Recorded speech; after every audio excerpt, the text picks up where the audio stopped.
Welcome to Soccer Gaming and welcome back to the channel that can help you navigate and learn Madden 23. And in this episode, I'm going to go over the changes made in franchise mode. If you know anything about me, you know I love franchise mode, and I got a bunch of stuff to cover today and a bunch of stuff to go over in this video, and whether or not it was a good improvement or a bad improvement, whether we're stuck in the same game that we've had for the last 5 years. So if you'd like to watch that, stick around.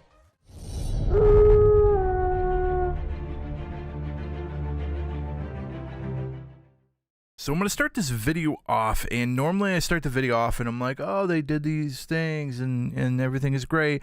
And then I'm like, but it's pretty much the same as last year and there's not much difference and everything's kind of the same. Well, that is not going to happen this year. This game is different than 22, than 21, than 20.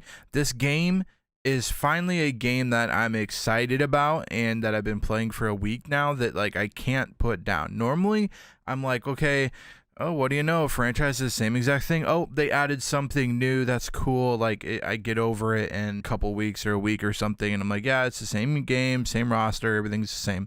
In this year's Madden 23 franchise mode, we have gotten a lot of new features, including the player motivation, the player tags, a new contract negotiation screen, improvements to the draft classes, and improvements to player scouting is just a few. I'll go over those here in a second. We're also getting a new free agents hub and kind of how that works. So there's a lot of cool things, and there's a lot of cool things that we got to cover in this video. So the first thing is the player motivation. Now, I've been yelling about this for a while in the last couple of games. I'm like, hey, can we get something that makes it seem more realistic? Like, can we get something that's like a storyline? Can we get some like player interaction, something? It's boring just playing the games, simming the next week, playing the games, simming the next week, playing the games.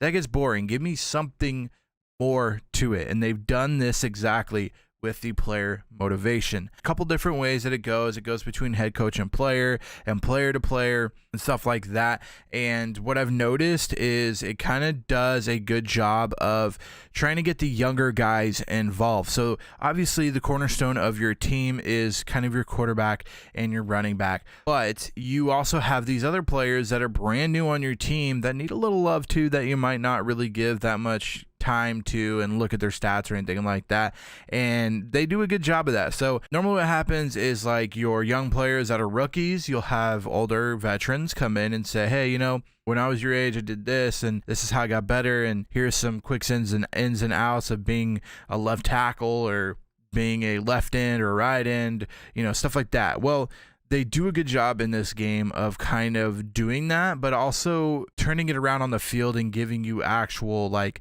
results. So in the Seahawks rebuild that you'll see that I'm coming out with very soon, in this rebuild, it kind of goes through these things. And basically we got our first draft pick, I believe, was a left tackle.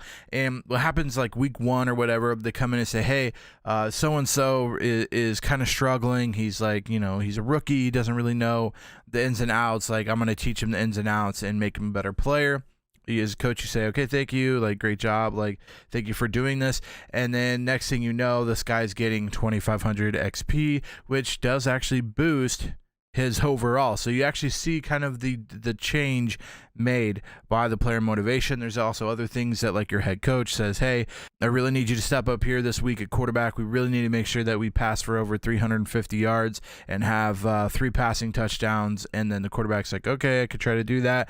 Goes out and does it. Boom, you're getting a big XP boost. So I like the fact that they added it in there, and the fact that the coach and the players actually talk to each other, and it's not just like in the foreground or in the background type of thing where you're like, okay, yeah, he said this is what I clicked, and boom, I get the XP, or I have to go out and do this. They actually have the head coach that you created talking to the left tackle or wherever, talking to the actual player, and they're kind of discussing stuff back and forth. So a really cool feature that they added into this year's game.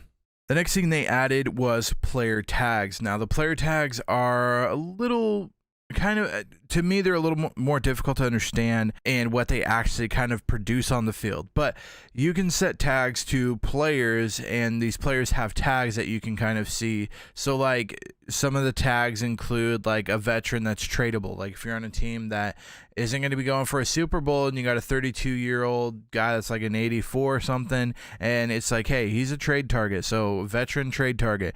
And you kind of go through different player tags to kind of understand the player and kind of what they mean, as in like, oh, this guy's young, he's raw talent, like all that stuff is kind of put into the player tags so that you kind of know what type of player this is and what you want that type of player. Like if you want him to be a veteran trade chip, then go ahead and do that. Or if you want him to be a future kind of starter, you kind of put him at a player tag as future starter, so that way, you know, eventually he'll get there and he'll be a starter.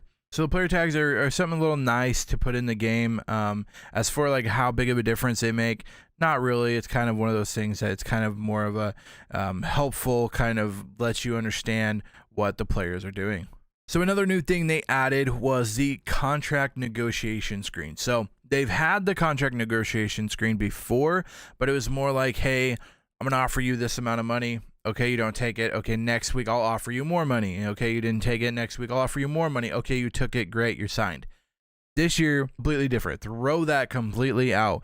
What you're doing is going through these negotiations. You're trying to get the player to stay. You're asking the player, hey, like, do I want to sign this player? Am I willing to kind of spend everything to get him? Then you can do that. If you're like, well, I want you on the team, but I also have to look out for the team, and we kind of need the extra salary cap space, like, can we offer you maybe a medium contract that would benefit you but also benefit us? And then there's the one that's like, basically, hey, can you sell out for the team and, you know, not make very much, but you're helping the team be better, and in case, hey, maybe we'll win you a Super Bowl. So it's kind of like, it's different negotiation and how you talk to these players and how you kind of structure their deals and everything. And it's really cool because, yeah, now it's not like, hey, I'll give you this money, give you this money, give you this money. It's like, hey, like, are you willing to take a pay cut to have a better team in general, because I can spend that money on a player that we need to kind of change and stuff like that. So a really cool feature they added. I think they could do a lot more with this, but I think it's a very, very good, strong ground floor of what they could be doing with the contract negotiations. Another thing they added was improvements to draft classes and everything, and how they go about the draft classes and how they're doing the scouting. The player scouting is like completely different than ever before. It reminds me of MLB The Show 22. I brought it up in another video of Madden, but it kind of reminds me of that as well, where you send a scout to a certain location to look at certain players, and they excel and they're better at looking at quarterbacks than they are running backs, or so on and so forth. And you try to scout these players out instead of like last year, you kind of just XXX. Boom. Okay, 100% scout this player, next player, XX. You know, it was just very kind of monotonous. You didn't get very good scouting data as far as, okay, yeah, he's a B, or he's an A, or he's a C plus in this category. Now it's kind of like, okay, these are his tendencies. He's a scrambler. He likes to short passes, and it kind of gives you kind of more intellectual knowledge of what player you're actually scouting and what player you actually want to draft. So you might see, oh, this guy is, let's just say he's a linebacker. This guy's a linebacker. He does this well, this well, this well. Then you got another linebacker, does the same exact stuff well, the same exact, every rating is the same exact, except this guy does a good job of reading plays. Play recognition is better, and so they can make more tackles and everything like that. So knowing that stuff kind of from the scouting report really comes into play when you're kind of going in between, especially in later rounds where you're like in the 5th round and you're like, well, these guys look the exact same. Like what's the difference between them? And then you can look at their kind of scouting report and be like, oh, this guy is better at pass coveraging, and we're looking more for like a linebacker that can really read zones well and pass coverage. So this guy is going to benefit me more than a guy that's more of a man-to-man type of linebacker, that type of thing. So an awesome job on what they added there with the draft classes and the player scouting. And then the last thing I would say that they added that they did a very, very good job on was the free agent hub in franchise mode. So what they did is, instead of free agency going, okay, Devontae Adams comes up free agency, I offer him this amount of money for this many years, keeps going, oh, okay, someone outbid me, go back in there, offer him more money, longer contract, shorter contract, all the whatever, trade clauses, whatever. Instead of doing that, you are now doing much more as far as getting to know the player itself and what they want, and how much that basically turns into, hey, can I sign you? Am I going to have to pay you a lot more money because you don't want to sign with us? Or am I going to kind of get a discount because you love what the team has to offer? And that's kind of what the free agency has done in this. Players will no longer just sign with your team that gives the most money. They will be looking more into a player's motivation and what they want when they come and play for you. So player motivation will include stuff like chasing a ring. If you have a player that really wants to win a Super Bowl, but you don't have a Super Bowl team, you're in rebuilding mode, the player's not going to want to come over there and spend their next couple of years in rebuild mode. They want to win a championship now.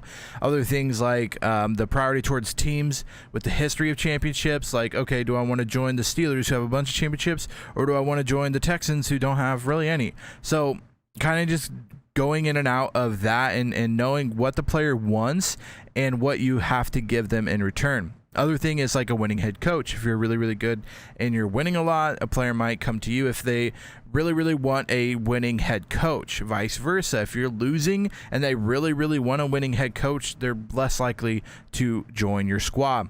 Other things are scheme fits, the ability to be on top of depth charts. So it's like, hey, I want to be a starter when I come in. If I can't do that on your team, then I don't want to come. And even some funny stuff like if the state is tax-free on income tax or whatever, stuff like that. It's fun because it's just completely different, because you could be a team that fits this guy's roles and you could offer him $20 million, and you could have another team that offers him $40 million, double what you offered him, but gives them nothing. They're not going to win a championship very soon. Their coach sucks. They're not a good scheme fit. They won't be on top of the depth chart, like all of that stuff kind of, and they're like, well, I don't want to go there even though they're going to pay me double the amount of money, because I can go over and make X amount of money on this team, fight for a title, be on top of the depth chart, all those things. So it's really cool how they added in the free agency and what they've kind of done, making it player by player basis instead of just whoever has the most money can go out and sign all of these big free agents. Because in real life, free agents don't just sign for the most money. They sign for all of the things basically that are in here.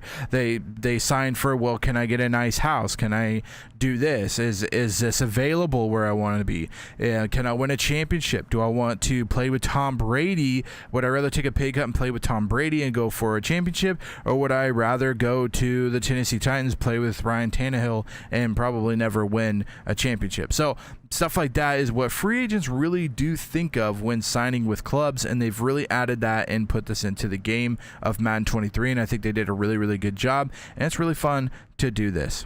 So that's all the things they added in franchise. I am loving franchise mode. Finally, I feel like franchise is at a place where I want to play it nonstop. I think last year I played maybe like the first year or something. I was like, yeah, this is the same crap as it was last year, and it's just not really worth my time and effort to play it and record it and do all that stuff. So this year, I'm sure I'm going to spend plenty of years, year after year, going through this and doing rebuild. I'm doing a Seahawks rebuild on the channel, so if you want to watch that, make sure you hit the red subscribe button so that you don't miss the Seahawks. Every single week, we are rebuilding the Seahawks from the ground up, and really, really cool stuff over there on the franchise mode. But basically, guys, I'm saying if you're wanting franchise mode, you got to go out and buy this game. They did a wonderful job on all of the things they added to franchise mode.